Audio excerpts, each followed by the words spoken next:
Hello, this is DarkFox127 and welcome to another channel update. Usually these have like months between them, but my channel, as I said in the last one, has been active for the last how many weeks now. I've been uploading Creation Kit tutorial videos, mod videos, channel updates like this one, and instead of doing a Creation Kit tutorial today as I was planning on doing, and last week I was planning to do one, but it got taken over by a video which I've now unlisted, which I'll mention in a moment. I was like, okay, I've got a load of things happening. I need to get them out of my brain and I need to sort of work out a schedule. So I'm going to kind of go over what that schedule is today. Okay, so first thing, I've got a list. So much crap that I'm trying to cram into 2020 for some reason. I just want it out the way so I can work on other things. Mod releases. So I've got Mershcombe Estate, which is just released on Xbox One. Don't ask. Well, do ask. So, last week, long and short of it, I released a video saying no mods on console. I haven't had enough with messing with it. No matter what I did, it was not working. Bethesda.net had server problems right as I was doing it. They are renowned for having server problems, having to wait like a few days, up to a week, until your mod actually fucking goes up there. The system wasn't updating on time for, okay, well, I don't want that project on there anymore. Delete it, and it would still be there. It would be in there in the kit. Long story short, I found out what the issue was. It was to do with the 64-bit Creation Kit fixes. As soon as I removed those, they're 4 little files that go into your main folder for Skyrim Special Edition. As soon as I removed them, boom, it worked. It went ahead and uploaded. Whether that was definitely to do with 64-bit fixes or not, I'm not sure, but the long and short of it is, it seems like that wasn't, I don't know whether it wasn't loading everything that it needed, whether crucial parts for console uploading had been stripped out to make the Creation Kit load quicker, run faster. But if you don't know what the fixes are, basically it's a collection of modders, I believe, that have come together, come up with a load of issues with the Creation Kit 64-bit and managed to work on it over months and months and months and put things in place and fix it up to the point where it loads super quickly. And it does things much better and it fixes bugs. However, I think it comes with its own collection of bugs, but overall it makes it far easier to mod the special edition of Skyrim.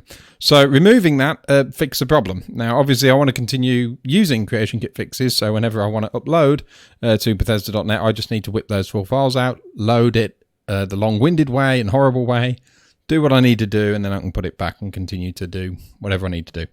But yeah, so anyway, I said long story short, and that was a long story. But the mods are now going up on there. What was happening before is they were uploading and then they were just having like a landing page with no actual files. The files are now going up on there.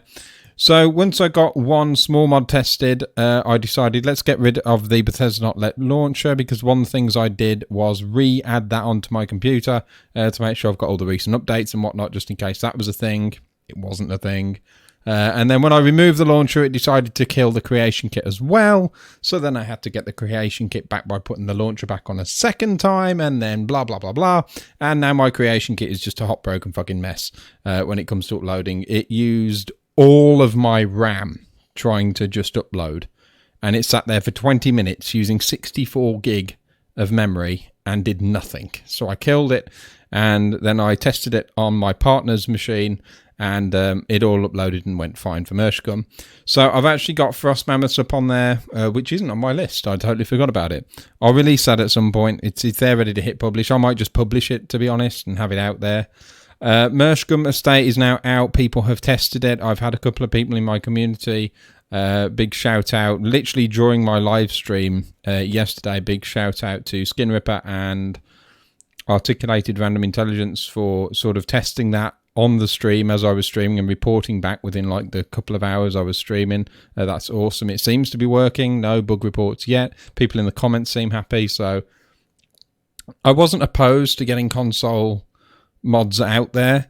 It's just I was opposed to the whole bloody system that Bethesda have and the fact that it wasn't working for me, and I'd spent literal hours on the one evening and I'd just had enough. So yeah, maybe I shouldn't have done that video so quickly.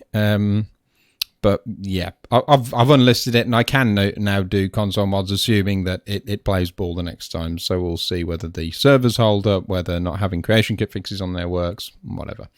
So Mershcum, I've decided to sort it out there. I'm going to put announcements out after this video as well.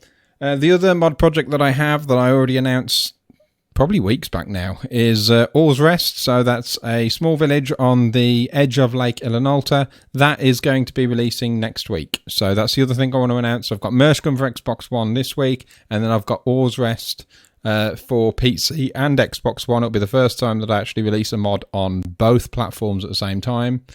Fingers crossed, if it works. So I'll be releasing those next week on the Saturday or the Sunday, depending on my schedule. The other mods that I have are, of course, Millwater Retreat and A Cat's Life. Millwater Retreat is a pretty quick fix-up, and that can go on Xbox One. I'm not sure when that's going to release. I might just put that on the back burner for a little while and let the other mods do their thing and make sure everything works as it should do. A Cat's Life is going to take a lot of changes, a lot of messing with, a lot of cutting out of key features and replacing them with not so good features, but things that just allow it to go on console. So that is going to have to wait until next year. So I know a lot of people are like, when's the Cat's Life going to console? But people have been waiting a lot longer for Mershcum Estate than they have for ACL. So that's what I've got lined up there. Gunther Tower Reborn will never be put on the console. Sorry. And yeah, I think that covers mod releases. So sorry if I'm talking really quick and everything. I just don't want to sit here for too long. Boring you all to death. Projects. So other projects now. Christ. Code of Moloch. I've done a video on that. Go check that one out. That one's going to be a slow process. I'm going to take my time on it. I'm in the stages, as I mentioned, I think in the last update or whatever I did, whatever I said. I'm in the stages of starting to do like feature implementation. But I'm leaving that alone for a little bit. So Merchants of Skyrim is the other one. That's what I'm modding on stream at the moment, apart from Oars Rest, which is now done. So yeah, Merchants of Skyrim is going to go out there. You can go and check out the website for more info on that one. I'll probably have a video on it as well. I'm going to start doing like videos for every single mod, whether it's a trailer or if it's a mod preview. Something will couple the mod to let you know what it actually is before it comes out. So that will also go out to patrons for beta testing once it's completed first. Patrons on tier 2, I believe, 1 or 2. We'll be able to get that for like beta testing, play around with it before everyone else. So that thing's released. Well, that I'm just going to keep modding and then wait until it's ready. As soon as it's ready, yeah, get it out for beta testing, give it some time, and then yeah. So you'll hear more on that one eventually. And then the other one is My Pet Boar. It's a mod that took me like a week to make. It's a very simple mod. I have a video lined up to come out for it. I'm not sure when that's going to come out. That might be in a couple of weeks or so. That one, again, it's not really important. It's like a little side project, so don't worry too much about that one. But that's sort of the stuff that I've got on. So I'm planning on continuing work on Code of Moloch and Merchants of Skyrim. Once Merchants of Skyrim is out and I've just got Code of Moloch, I'll probably go pretty steady modding that. The other remaining thing is, of course, tutorial videos. So I was going to do one today. I've actually rolled a good 3 or 4 out anyway since I started the channel back up. So I'm probably going to push one out midweek, sort of around Wednesday or Thursday. I'm going to look to get another creation kit video out. And I think it's just going to be covering getting the courier to deliver you letters, because it's something that I've put in my last 2 or 3 mods, and it's really, really handy. It's really useful, and it doesn't touch the quest for the courier at all. It just utilizes it, and it's really, really nice. It's a real nice way of getting information across to the player. So that's probably what that will be on. It'll be relatively short, but it'll be quite valuable to some of you, I'm sure. So that's what I'm planning on there in terms of mod releases, current projects, and also tutorials. Of course, I'm continuing to stream everything on Wednesdays and Saturdays. I might have the odd day off here and there, just because work and personal life is quite crazy at the minute. There's a lot of change going on. But yeah, I think that pretty much covers it. I've kept it under 10 minutes. So yeah, any comments, questions, anything that you'd like? Oh, the other thing about tutorials is if there are any tutorials that you'd like to see me do, let me know in the comments section down below. Depending on what it is, I may or may not do it. I have got a list already. but also they can't be anything silly like how to build a detailed castle with a drawbridge or something like that. That's a bit too sort of specific. You need something that's more general and broad. Stuff like how to create a follower, how to create an animal follower, how to create an innkeeper. Things that are very generalized, things that a lot of people would use, are the things that I'm more likely to kind of pick up on. So yeah, let me know your thoughts down below as always. Hope you... Ow. Is that a splinter? Anyway, ow. Hope you enjoyed this video. Hit that like and subscribe button if you haven't already, and the little bell notification thing that we have to say nowadays. And yeah, that's just about it. So thank you all very much for watching, and I will speak to you all next time.